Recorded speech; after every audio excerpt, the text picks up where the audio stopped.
திருவள்ளுவரின் வழியில் வாழ்ந்து வாழ்வின் உன்னத நிலையினை அடைய திருக்குறளோடு நாம் என்னும் இந்த நிகழ்விலே இணைந்திருக்கின்ற உங்கள் அனைவருக்கும் முதற்கண் வணக்கம். இன்றைய குறள் எண் 307. அதிகாரம் வெகுளாமை.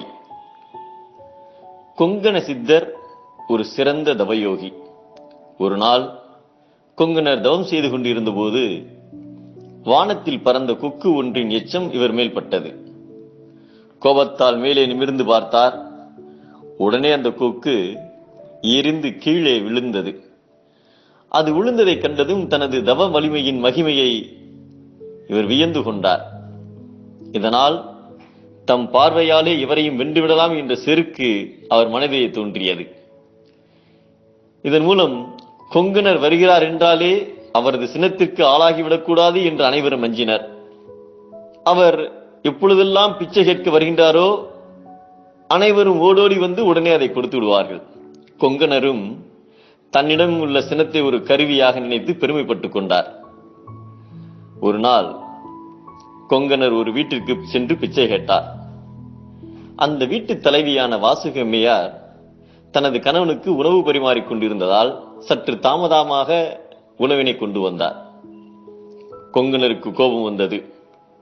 உடனே வரவில்லை என்று சினந்து பார்த்தார்.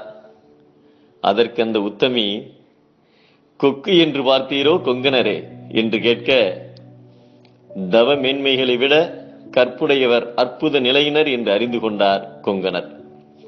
அன்று முதல் சினத்தை கைவிட்டார். கோபத்தை ஒரு கருவியாக, ஒரு பொருளாக கொண்டு செயல்படுவது தரையில் ஓங்கி கையால் அடிப்பது போன்றது.